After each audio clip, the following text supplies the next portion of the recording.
একদম মাথা ভর্তি তেল, লেবু নিয়ে আপনাদের সামনে হাজির হয়ে গেছি। আজকে একটা ব্লগ ভিডিও নিয়ে এসেছি, দেখতে থাকুন কি করলাম। আসসালামু আলাইকুম, কেমন আছেন সবাই? আশা করছি ভালো আছেন। Welcome to my channel Shashi's basket. আজকে সকাল থেকে একদম ভোরবেলা থেকে আসলে কাজ শুরু করেছি।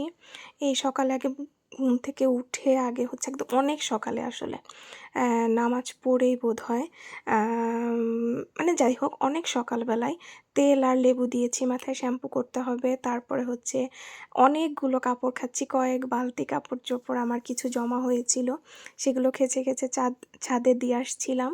তারপরে দেখলাম রান্নার প্রস্তুতি হচ্ছে, তারপরে আমি সকালের নাস্তাও খেয়ে নিলাম এর মাঝে। আর এত আসলে দেখাতে পারি না, যেটা সত্যি কথা, এত সম্ভব নেই। যে দেখেন অনেক কাপড় চোপড় ওইদিকেও আরও আছে। আম্মু আর আব্বু সকালে কাজ করছিল বিধায় ওইদিকে আমি আর ক্যামেরা অন করিনি। তো পরে লাস্টে কিছু জামা কাপড় দিতে গেলাম এবং একটু ইদানিং এটা একটা স্বভাব হয়েছে, সকালে গিয়ে সেরে হচ্ছে ছাদে যেয়ে বসে চারপাশ সব গাছগুলো একটু দেখে আসি। এই আর কি, গাছ ভালো লাগে, যদিও আমি কিছুই করি না, এটা তো আমি সবসময় বলি। তো অনেক রোদ তো ছাদে, এখন কিছুক্ষণের মধ্যেই জামা কাপড় শুকায় যায়। সকালে যেগুলো খেচে দিয়ে আসছিলাম সেগুলো কিছু কিছু শুকায় গেছে, সেগুলো আবার রুমে নিয়ে আসলাম, আবার কিছু দিয়ে আসছি, এরকম করে করে আমি হচ্ছে কাজ করি। একবারে আমি আসলে করি না, তবুও আজকে আমার একবারে অনেকগুলো জমা হয়ে গেছিলো। যে কাপড় চোপড় আমার বিছানার চাদর টাদর একটু ধোয়ার দরকার ছিল, ওগুলো একটু ধুয়ে দিয়েছিলাম।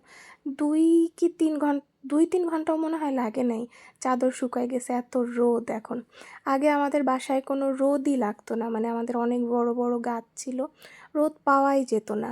আর আমি একটু বাসার থেকে বের হই কম, মানে এখানে আসলে বাসায় ঢাকাতে তো তবু অনেক কাজ করতাম, বাইরে ঘোরাফেরা সব কিছু হতো। এখানে ঘোরাফেরা আসলে খুব কম হয়, ফ্রেন্ড সার্কেলরা কেউ নেই। যখন আসে তখন ঘুরতে যাই, তখন তো আপনাদের সাথে এই ভিডিও করার এসে কিছু কিছু শেয়ার করি। আবার কাজ করাও না হয় না, এখানে বাসায় মা কাজ করে, বৌমনি কাজ করে, আমি শুধু বসে খাই।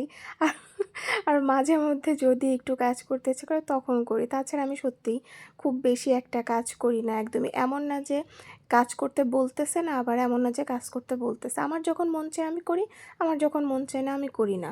ওই মেয়েদের যারা বলবেন যে বাবার বাড়ি থাকার এটাই সুবিধা, হয়তো সেটাই, জানি না। যে আর কি, আপনাদের সাথে কথা বলতে বলতে আমি হচ্ছে বিছানার চাদর আর বালিশের কাভারটা ভরে নিলাম। আর আমার এক গাদা কুশন, যেগুলো আমি উপরে উঠায় রাখছিলাম, প্রথম ক্লিপে আপনারা দেখেছেন আমি দেখানোর সাথে সাথে, আমার চুল দেখানোর সাথে সাথে দেখাচ্ছিলাম যে আমি উপরে রেখে দিয়েছিলাম কুশন। আর এখন যেহেতু আমাদের এদিকে ভোরবেলা কেন রাত্রে ভালোই ঠান্ডা পড়ে যায়, পাতলা কম্বলগুলো লাগে। পরে যে গোসল করে আবার জামা কাপড় নিয়ে ছাদে গেলাম এবং একটু চুলটাও একটু শুকায় আসলাম। পরে এসে ভাত খাইতে বসলাম, সবার খাওয়া শেষ, অনেক দেরিতে ভাত খেয়েছি। আমি আসলে একটু অনিয়মে খাওয়া দাওয়া করি, ঘুমাই, মানে আমার কোনো কিছু নিয়ম মতো নেই, এই জন্য আমি বকাও কম খাই না। চাই নিয়ম করে চলতে, পার তারপরেও কেন যেন হয়ে যায়।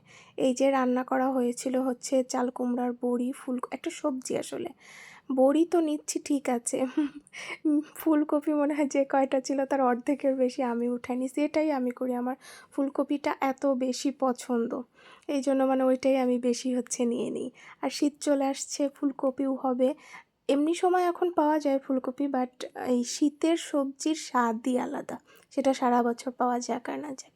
আর রান্না করা হয়েছিল হচ্ছে বল মাছ, এই দুটার রেসিপিও না দিয়ে থাকলেও ইনশাল্লাহ আমি দিয়ে দিব।